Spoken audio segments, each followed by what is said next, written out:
ठीक है, तो अब ये देख लेते हैं, डिसीज कॉजिंग माइक्रो ऑर्गेनिज्म, ये इतना इंपॉर्टेंट नहीं है, ऊपर हमने देख लिया इसमें क्या है।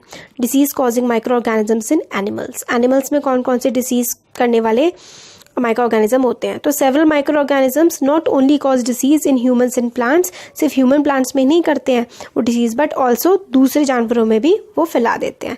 एग्जाम्पल के लिए एंथ्रैक्स, ये काफ़ी डेंजरस ह्यूमन और कैटल डिसीज है और ये बैक्टीरिया से होती है। Foot and mouth disease of cattle is caught by virus, foot and mouth disease फैल जाती है, मतलब एक कैटल में होती है तो सब में फैल जाती है। ये फुट एंड माउथ डिसीज जो कि होती है कैटल में, वो वायरस की वजह से होती है, फुट एंड माउथ डिसीज, ठीक है। और जो एंथ्रैक्स है ना, ये काफ़ी डेंजरस डिसीज है, ह्यूमंस में भी फैल जाती है कैटल से। फिर disease causing micro organisms in plants, तो माइक्रो ऑर्गेनिजम्स जो डिसीज कॉज करते हैं प्लांट्स में, तो फंगस लग जाती है ज़्यादा प्लांट्स में, तो काफ़ी सारे माइक्रो ऑर्गेनिज्म होते हैं जो डिसीज़ कॉज करते हैं प्लांट्स में, जैसे कि वीट हो गया, राइस हो गया, पोटैटो, शुगर केन वगैरह। The disease reduce the yield of crops, मतलब जो जितनी फसल उग सकती थी उतनी नहीं उग पाती है अगर ये डिसीज़ फैल जाती है। तो disease reduces the yield of crop, उसकी उपज भी कम कर देती है ना। तो ये हम लोग कैसे कंट्रोल कर सकते हैं, ये देखिए, तो प्लांट डिसीज, सिट्रस कैंकर और रस्ट ऑफ वीट और येलो वेन, ये सब ये बैक्टीरिया से, फंगी से, मतलब ये टेबल कर लीजिए आप, इतनी इंपॉर्टेंट तो है नहीं, वैसे एग्जाम में आती नहीं है ज़्यादा, बट फिर भी आप इसको पढ़ लेंगे तो सिंपल सी चीज़ है। कुछ केमिकल्स का भी इस्तेमाल करके हम लोग माइक्रोब्स को मार सकते हैं। फूड पॉइजनिंग, फूड पॉइजनिंग जो होती है, हम लोग का खाना पचता नहीं है, वो भी माइक्रो ऑर्गेनिजम्स की वजह से होता है। पूजो ने अपने फ्रेंड्स को इन्वाइट किया पार्टी के लिए और उन लोगों ने काफ़ी सारा खाना खाया। घर जाके मतलब भूजो ने जो है उसके फ्रेंड के घर वो गया था, बट घर जाके उसको वॉमिट हुई, तो उसको हॉस्पिटल ले गए तो डॉक्टर ने बताया कि फूड पॉइजनिंग हुई है। फूड पॉइजनिंग क्या होता है? फूड पॉइजनिंग जो है consumption of food spoiled by some microorganisms. Food poisoning होती है जब अगर हम लोग ऐसा कुछ खाना खा लेते हैं जो माइक्रो ऑर्गेनिजम्स ने अगर उस खाने को सड़ा दिया है, फिर हमने उस खाने को खा लिया है, तो हमें फूड पॉइजनिंग हो सकती है। Microorganisms that grow on our food sometime produce toxic substance, खाने पे बढ़ते हैं वो और काफ़ी ख़राब चीज़ें वो प्रोड्यूस करते हैं, और इसकी वजह से फूड जो है पॉइजनस हो जाता है और हमारी मतलब इंसान की जो है ना काफ़ी बीमार हो सकता है और डेथ भी हो सकती है। इसलिए हम लोगों को ज़रूरी है कि हम खाने को सड़ने से बचाएं, सड़ा हुआ खाना ना खाएं। फूड प्रिजर्वेशन, फूड को कैसे बचा सकते हैं? चैप्टर 1 में हम लोगों ने पढ़ा था कैसे उगाते हैं, कैसे स्टोर करते हैं, ठीक है। तो हम लोगों को ना मेनली खाने को नमी से बचाना होता है। जैसे ब्रेड को अगर आप ऐसे ही छोड़ दें नमी में, मॉइस्ट कंडीशन में, तो उस पर फंगस लग जाती है। माइक्रो ऑर्गेनिज्म जो है खाने को सड़ा देते हैं। स्पॉइल्ड फूड जो है काफ़ी ज़्यादा ख़राब स्मेल उसमें से आती है, उसका टेस्ट भी ख़राब हो जाता है, उसका कलर भी चेंज हो जाता है, ठीक है। तो सम मैंगोज़, बट कुछ मैंगोज़ लेके आई थी पहेली, बट वो उसने कुछ दिनों तक नहीं खाए तो फिर वो सड़ गए और ठीक है उनमें से बदबू आने लगी। फिर उनको पता था पहेली को कि उसकी नानी या दादी जो है, ग्रैंड मदर जो है, वो तो इसमें से अचार बनाती हैं, बट वो तो ख़राब नहीं होता कई सालों तक भी, अचार तो आम का। तो वो कंफ्यूज हो गए कि भाई ये आम तो ख़राब हो गए बट अचार ख़राब नहीं होता। तो देखिए काफ़ी सारे मेथड्स होते हैं जिससे खाने को प्रिजर्व किया जा सकता है, माइक्रो ऑर्गेनिज्म अटैक नहीं करते। तो देखिए सॉल्ट हो गया, और सॉल्ट के साथ साथ आप लोग ऑयल हो गया, और कुछ केमिकल्स वगैरह होते हैं, उससे ख़राब नहीं होती हैं चीज़ें। फिर salts and edible oils are the common chemical generally use to check the growth of microorganisms, these are called preservatives. Preserve करने का मतलब होता है बचा के रखना, तो प्रिजर्वेटिव्स हो गई क्योंकि खाने को हमारे बचा रहे हैं। जो ऑयल, जो तेल है और नमक है, वो खाने को सड़ने से रोक देता है। We add salt, salt add करते हैं या फिर एसिड प्रिजर्वेटिव्स ऐड करते हैं हम लोग अचार में, ताकि माइक्रोब्स के अटैक से हम उसको बचा सकें। सोडियम बेंजोएट और सोडियम मेटाबाइसल्फेट भी कॉमन प्रिजर्वेटिव्स के एग्जाम्पल हैं जो जैम में, स्क्वैशेस में इस्तेमाल होते हैं। इंपॉर्टेंट, वेरी इंपॉर्टेंट, आपको याद रखना है कि सोडियम बेंजोएट और सोडियम मेटाबाइसल्फेट ये प्रिजर्वेटिव्स की तरह एक्ट करते हैं। दो केमिकल प्रिजर्वेटिव्स के एग्जाम्पल हैं सोडियम बेंजोएट, सोडियम मेटाबाइसल्फेट, और नेचुरल जो हमारे सॉल्ट और ऑयल हो गए, खाने को सड़ने से बचाते हैं। Prevention by common salt, common salt जो होता है वो बचाता है।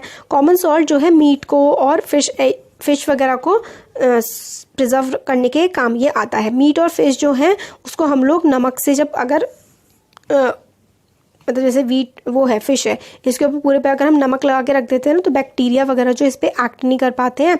Salting is also use to preserve amla, raw mangoes, turmeric etcetera. Amla को और कच्चे आम को, इन सबको, इमली को, प्रोटेक्ट करने के लिए नमक यूज़ होता है। प्रिजर्वेशन बाय शुगर, शुगर से कैसे प्रिजर्व करते हैं, जो जैम जेली स्क्वैशेस होती हैं, शुगर क्या करता है, मॉइस्चर कंटेंट को कम कर देता है और बैक्टीरिया की ग्रोथ पे वो हेल्प, मतलब बैक्टीरिया की ग्रोथ को रोक देता है। बैक्टीरिया को ग्रो करने के लिए मेनली दो चीज़ें चाहिए होती हैं, एक तो मॉइस्चर, नमी चाहिए होती है, पानी चाहिए होता है, और दूसरी गर्मी चाहिए होती है। इन दोनों में से एक भी चीज़ काट देंगे ना आप तो ग्रोथ करना मुश्किल हो जाएगा। Preservation by oil and vinegar, oil और विनेगर नेचुरल है, ठीक है, सड़ने से बचा देता है, ठीक है। विनेगर का भी एक काम होता है, एसिड की जैसे लेयर सी बन जाती है एक विनेगर की खाने की चीज़ पे, और वो सड़ती नहीं है। फिर हीट एंड कोल्ड ट्रीटमेंट, तो हीट एंड कोल्ड ट्रीटमेंट आपने देखा होगा कि पहले दूध घर में ठंडा किया जाता है, फिर उसको गर्म किया जाता है, तो उससे माइक्रो ऑर्गेनिज्म जो है दूध में जो भी होते हैं ना वो किल हो जाते हैं और वो दूध को नुकसान नहीं पहुंचाते। और फिर हम लोगों ने गर्म किया, ठंडा किया, और रेफ्रिजरेटर में जो माइक्रोब जो है ना वो बहुत ही ठंडी चीज़ में ग्रो नहीं करते हैं। पेस्चराइज मिल्क क्या होता है, पेस्चराइज मिल्क जो है ना can be consumed without boiling as it is free from harmful microbes. Pasteurise milk जो है उसको हम लोग बिना बॉईल करे भी पी सकते हैं क्योंकि उसमें हार्मफुल माइक्रोब्स नहीं होते। कैसे किया जाता है pasteurisation, milk is heated to about 70 degree Celsius, जो दूध है ना उसको 70 डिग्री सेल्सियस पे, बिल्कुल ये तो लेबोरेटरीज में होता है, 70 डिग्री सेल्सियस पे उसको गर्म करा 15, ठीक है, फॉर 15 से 20 सेकंड, सिर्फ 15 से 30 सेकंड तक 70 डिग्री सेल्सियस पे हम गर्म करेंगे और फिर एकदम फटाक से उसको ठंडा कर देंगे, बिल्कुल चिल ठंडा कर देंगे। इस तरीके से जो है जो ग्रोथ होती है ना माइक्रो ऑर्गेनिज्म की वो नहीं हो पाती, और ये प्रोसेस डिस्कवर किया था लुईस पैस्चर ने, इसलिए इसको हम पेस्चराइजेशन बोलते हैं। तो 70 डिग्री सेल्सियस पे 15 से 30 सेकंड के लिए गर्म करो, फिर फटाफट एकदम चिल ठंडा कर दो, तो माइक्रो ऑर्गेनिज्म ग्रोथ नहीं होती, सड़ता नहीं है। स्टोरेज एंड पैकेज, ठीक है, these days dry fruits and even vegetables are sold in sealed air tight packets to prevent attack of microbes, मतलब थैलियों में बिल्कुल पैक कर देते हैं ताकि वो सड़े ना। नाइट्रोजन फिक्सेशन, तो राइजोबियम बैक्टीरिया के बारे में हम लोगों ने पढ़ा है कि सॉइल में नाइट्रोजन का फिक्सेशन कर देता है ये। It involve fixation of nitrogen in leguminous plant, leguminous plants वो प्लांट होते हैं जिसमें nitrogen fixing bacteria rhizobium bacteria present होता है।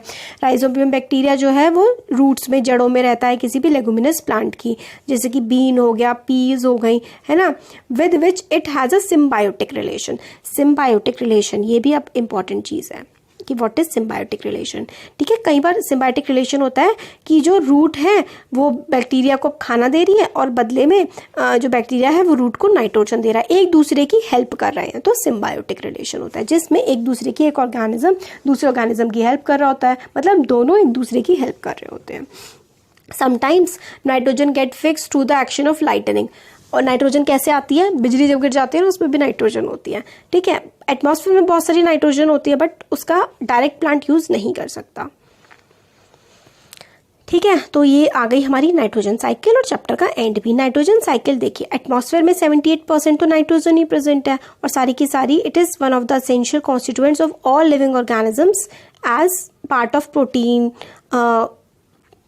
Chlorophyll, nucleic acid, vitamin. तो देखिए जो क्लोरीन हो गया, क्लोरीन कह रही सॉरी, क्लोरोफिल हो गया, न्यूक्लिक एसिड हो गए, विटामिन हो गए, सब में नाइट्रोजन होती है। सब में किस किस में नाइट्रोजन होती है, प्रोटीन में नाइट्रोजन होती है, न्यूक्लिक एसिड में नाइट्रोजन होती है, विटामिन में नाइट्रोजन होती है, और पूरे एटमॉस्फेयर में 78% नाइट्रोजन है। नाइट्रोजन मतलब बहुत इंपॉर्टेंट होगी, बट जो प्लांट्स हो गए, एनिमल्स हो गए, हम लोग भी एटमॉस्फेयर में से डायरेक्टली नहीं ले पाते हैं। कुछ बैक्टीरिया जैसे कि blue green algae, certain bacteria such as blue green algae bacteria जो कि सॉइल में प्रेजेंट होते हैं, present in the soil, fix nitrogen from atmosphere and convert it into compounds of nitrogen. मतलब जो ब्लू ग्रीन एल्गी होती है soil में प्रेजेंट होते हैं, एटमॉस्फेयर की नाइट्रोजन को इस तरीके से कन्वर्ट कर देते हैं कि प्लांट्स उसका यूज़ कर पाएँ। वंस नाइट्रोजन जो है यूजेबल टाइप में कन्वर्ट हो जाती है तो उसका इस्तेमाल जो है प्लांट्स कर लेते हैं सॉइल की हेल्प से, और nitrogen is then used for the synthesis of plant protein and other compound, ठीक है। प्लांट प्रोटीन में और बाकी सारी चीज़ों में फिर नाइट्रोजन का आसानी से इस्तेमाल हो जाता है। और एनिमल्स जो कि फीड कर रहे होते हैं प्लांट्स पे, प्लांट्स को जो एनिमल्स खा रहे होते हैं उनको भी प्रोटीन मिल जाता है और नाइट्रोजन उनको मिल जाता है। जब प्लांट और एनिमल मरते हैं, बैक्टीरिया फंगी उनको सड़ा देते हैं, सॉइल में फिर से नाइट्रोजनस वेस्ट आ जाता है, फिर से प्लांट को नाइट्रोजन मिल जाती है।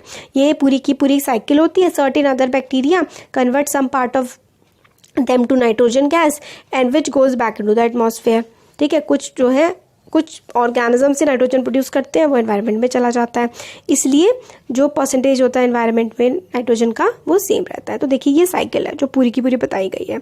नाइट्रोजन, एटमॉस्फेरिक नाइट्रोजन, एटमॉस्फेयर से नाइट्रोजन लाइटनिंग होती है, और फिर नाइट्रोजन फिक्सिंग बैक्टीरिया होते हैं एटमॉस्फेयर में, वो क्या कर देते हैं, bacteria in turn fix nitrogen to nitrogenous compounds, फिर compound of nitrogen to the soil, soil में चले गए, लाइटनिंग से भी सॉइल में आ गए, ठीक है, नाइट्रोजन फिक्सिंग बैक्टीरिया ने भी सॉइल में भेज दिए, फिर नाइट्रोजन सॉइल में आ गया, फिर bacteria turn compound of nitrogen into gaseous nitrogen, gas में भी कन्वर्ट करता है और कुछ यूजेबल फॉर्म में भी कन्वर्ट कर देता है। मतलब प्लांट इसको ले लेते हैं, प्लांट जो है, प्लांट को जानवर खाते हैं, फिर जानवर से कुछ नाइट्रोजन एटमॉस्फेयर में फिर से वापस चला जाता है, वो जब मर जाते हैं तो फिर वो मिट्टी में फिर से मिल जाता है। तो देखिए साइकिल बनी हुई है, मतलब नाइट्रोजन एटमॉस्फेयर में बराबर ही रहता है। लाइटनिंग से गया, नाइट्रोजन फिक्सिंग बैक्टीरिया से गया कहाँ पर, ऐसे कंपाउंड में कि एनिमल इस्तेमाल कर, प्लांट इस्तेमाल कर लें, प्लांट लेते हैं, प्लांट को एनिमल खाते हैं, एनिमल मर जाते हैं, एक्सक्रीटा वगैरह करते हैं, तो फिर से वो एटमॉस्फेयर में चला जाता है। तो इस तरीके से साइकिल चलती रहती है। फिर नाइट्रोजन के कंपाउंड बैक्टीरिया उनको फिर से नाइट्रोजन की गैस में कन्वर्ट करते हैं और गैस एटमॉस्फेयर में चली जाती है। तो ये